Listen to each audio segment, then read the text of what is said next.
जय माता की। आप सबका हमारे YouTube चैनल जय माता की में बहुत बहुत स्वागत है। आज हम सोमवार व्रत की कथा और उसकी विधि जानेंगे। सोमवार का व्रत सभी मनोकामनाओं को पूर्ण करने वाला है। भगवान भोलेनाथ बड़े ही दयालु हैं। कोई भी सच्चे मन से उनको व्रत पूजन करता है, बिना व्रत के भी पूजा जो करता है उसकी सभी मनोकामनाओं को पूर्ण करते हैं और हर तरह से उनकी रक्षा करते हैं। तो शुरू करते हैं सोमवार व्रत कथा की। सबसे पहले हम जानेंगे विधि, लेकिन उससे पहले यदि आप हमारे चैनल पर अभी नए आए हैं तो कृपा करके चैनल को सब्सक्राइब कर लीजिए और घंटी जैसे दिखने वाले बटन को भी दबा लीजिए। तो शुरू करते हैं सोमवार व्रत कथा। पहले विधि जानेंगे। सोमवार का व्रत साधारणतः दिन के तीसरे पहर तक ही होता है। व्रत में फलाहार या पारायण का कोई खास नियम नहीं होता है, किंतु यह आवश्यक है कि दिन और रात में केवल एक समय ही भोजन करें। सोमवार के व्रत में भगवान शिव और माता पार्वती का पूजन किया जाता है। सोमवार के व्रत 3 प्रकार के होते हैं। साधारण प्रति सोमवार, जो हम प्रत्येक सोमवार को करते हैं। उसके बाद दूसरा सौम्य प्रदोष और तीसरा 16 सोमवार के व्रत। 16 सोमवार के व्रत को मनोकामना की कोई मन में धार के जैसे हम करते हैं तो 16 व्रत करते करते ही सब इच्छाएं पूरी हो जाती है, ऐसी मान्यता है और अपनी अपनी श्रद्धा। तीनों व्रत की विधि एक जैसी है। शिव पूजन के पश्चात कथा सुननी चाहिए। साधारण प्रति सोमवार, प्रदोष व्रत और 16 सोमवार, इन तीनों की कथाएं अलग अलग होती हैं और हम तीनों व्रतों की कथाओं को अलग अलग करेंगे।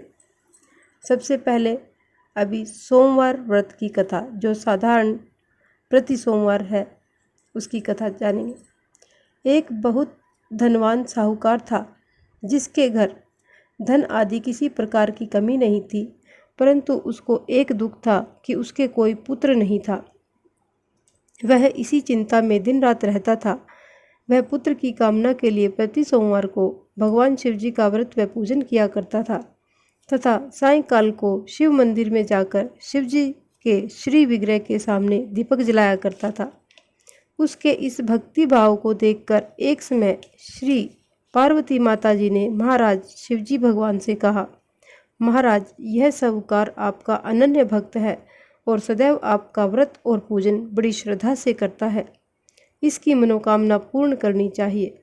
भगवान भोलेनाथ ने कहा, हे पार्वती, यह संसार कर्म क्षेत्र है। जैसे किसान खेत में जैसा बीज बोता है वैसा ही फल काटता है, ठीक उसी तरह से इस व्रत में इस संसार में जो प्राणी जैसा कर्म करते हैं वैसा ही फल भोगते हैं।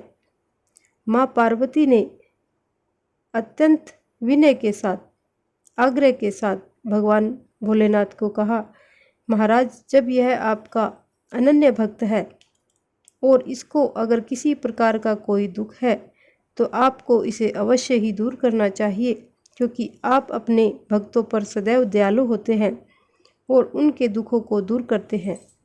यदि आप ऐसा नहीं करेंगे तो मनुष्य आपकी सेवा तथा व्रत क्यों करेंगे।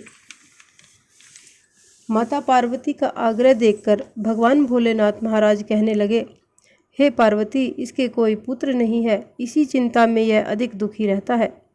इसके भाग्य में पुत्र न होने पर भी मैं इसको पुत्र की प्राप्ति का वर देता हूँ, परंतु यह पुत्र केवल 12 वर्ष तक ही जीवित रहेगा। इसके पश्चात वह मृत्यु को प्राप्त हो जाएगा। इससे अधिक मैं और इसके लिए कुछ भी नहीं कर सकता।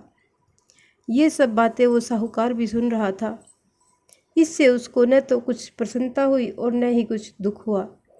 वह पहले जैसे ही भगवान भोलेनाथ का व्रत व पूजन करता रहा। कुछ समय बीत जाने के बाद साहूकार की स्त्री गर्भवती हुई और उसने 10वें महीने एक सुंदर अत्यंत सुंदर पुत्र को जन्म दिया। साहूकार के घर में बहुत खुशी मनाई गई, परंतु साहूकार ने उसकी केवल 12 वर्ष की आयु जान कोई अधिक प्रसन्नता प्रकट नहीं की और न ही किसी को यह भेद बतलाया। जब वह बालक 11 वर्ष का हो गया तो उस बालक की माता ने उसके पिता से विवाह आदि के लिए कहा, तो वह साहूकार कहने लगा, अभी मैं इसका विवाह नहीं करूँगा, अपने पुत्र को काशी जी पढ़ने के लिए भेजूँगा। फिर साहूकार ने अपने साले को बुलाकर उसको बहुत सारा धन देकर कहा कि तुम इस बालक को काशी जी पढ़ने के लिए ले जाओ और रास्ते में जिस स्थान पर भी जाओ यज्ञ करते और ब्राह्मणों को भोजन कराते हुए जाओ। वे दोनों मामा भांजे यज्ञ करते और ब्राह्मणों को भोजन कराते हुए जा रहे थे। उनके रास्ते में एक शहर पड़ा। इस शहर में राजा की कन्या का विवाह था और दूसरे राजा का लड़का जो विवाह कराने के लिए बारात लेकर आया था वह एक आंख से काना था। उसके पिता को इस बात की बड़ी चिंता थी कि कहीं काने वर को देखकर लड़की के माता पिता विवाह में किसी प्रकार की अड़चन न पैदा कर दे।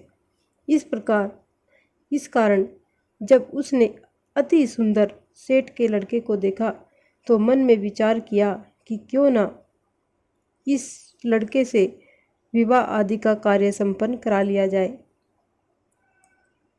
उसने कहा कि दरवाजे के समय इस लड़के से वर का काम चलवाया जाए।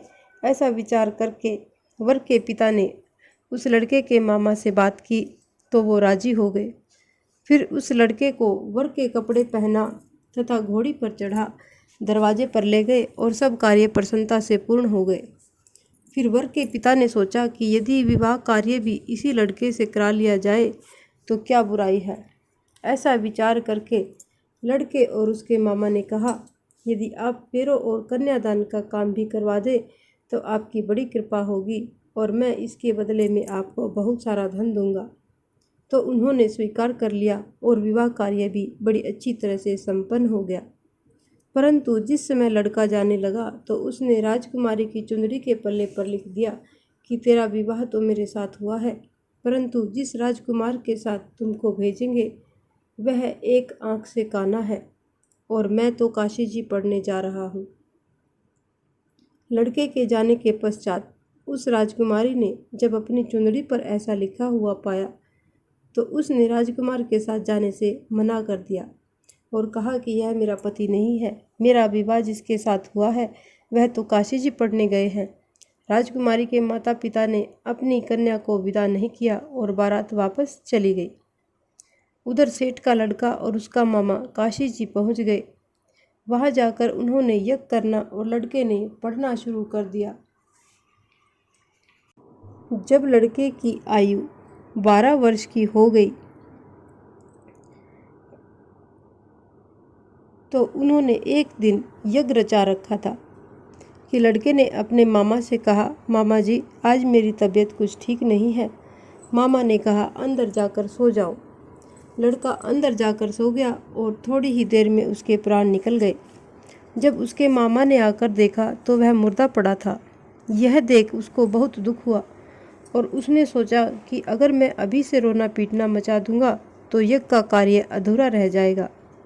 अतः उसने जल्दी से यज्ञ का कार्य समाप्त कर ब्राह्मणों के जाने के बाद रोना पीटना आरंभ कर दिया।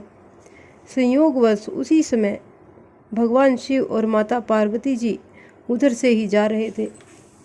जब उन्होंने जोर जोर से रोने की आवाज़ें सुनी तो माँ पार्वती जी कहने लगी, महाराज कोई दुखिया रो रहा है, इसके कष्ट को दूर कीजिए।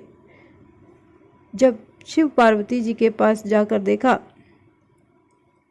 तो वह लड़का मुर्दा पड़ा था। माँ पार्वती जी कहने लगी, महाराज यह तो उसी सेठ का लड़का है जो आपके वरदान से हुआ था। शिव जी कहने लगे, हे पार्वती इसकी आयु इतनी ही थी सो यह भोग चुका। तब पार्वती जी ने कहा, महाराज इस बालक को और आयु दो, नहीं तो इसके माता पिता तड़प तड़प कर मर जाएंगे। पार्वती जी के बार बार आग्रह करने पर भगवान भोले शंकर ने उनको जीवन वरदान दिया और शिव जी महाराज की कृपा से लड़का जीवित हो गया। शिव पार्वती जी कैलाश पर्वत पर चले गए। तब वह लड़का और उसका मामा उसी प्रकार यज्ञ करते और ब्राह्मणों को भोजन कराकर अपने घर की ओर चल पड़े। रास्ते में उसी शहर में आए जहां उस लड़के का विवाह हुआ था। वहां आकर उन्होंने यज्ञ करना प्रारंभ कर दिया तो उस लड़के के ससुर ने उसे पहचान लिया और अपने महल में ले जाकर बड़ी अच्छी उसकी खातिरदारी की। साथ ही बहुत सारी दास दासियों सहित आदरपूर्वक लड़की और जमाई को विदा किया। जब वह अपने शहर के निकट आए तो मामा ने कहा, मैं पहले तुम्हारे घर जाकर खबर कराता हूँ। जब उस लड़के का मामा घर पहुँचा तो लड़के के माता पिता घर की छत पर बैठे थे और उन्होंने यह प्रण कर रखा था, यदि हमारा पुत्र सकुशल लौट आया तो हम राजी खुशी नीचे आ जाएंगे, नहीं तो छत से गिरकर अपने प्राणों को खो देंगे। इतने में उस लड़के के मामा ने आकर कहा कि आपका पुत्र सकुशल आ गया है, पर उनको विश्वास नहीं हुआ। तब उसके मामा ने शपथपूर्वक कहा कि आपका पुत्र अपनी पत्नी के साथ बहुत सारा धन साथ लेकर आया है। तब सेठ ने आनंद के साथ उनका स्वागत किया और बड़ी प्रसन्नता के साथ रहने लगे। इसी प्रकार से जो कोई भी सोमवार के व्रत को धारण करता है अथवा इस कथा को पढ़ता या सुनता है या सुनाता है, उसकी समस्त मनोकामनाएं पूर्ण होती हैं। इस प्रकार ये सोमवार व्रत, साधारण सोमवार व्रत की कथा यहीं पर संपन्न होती है। इस प्रकार की और भी अन्य धार्मिक रोचक कथा कहानियों को सुनने के लिए हमारे चैनल को लाइक करें, सब्सक्राइब करें और अपने मित्रों और प्रियजनों में आगे भी शेयर करते रहें। जय माता की।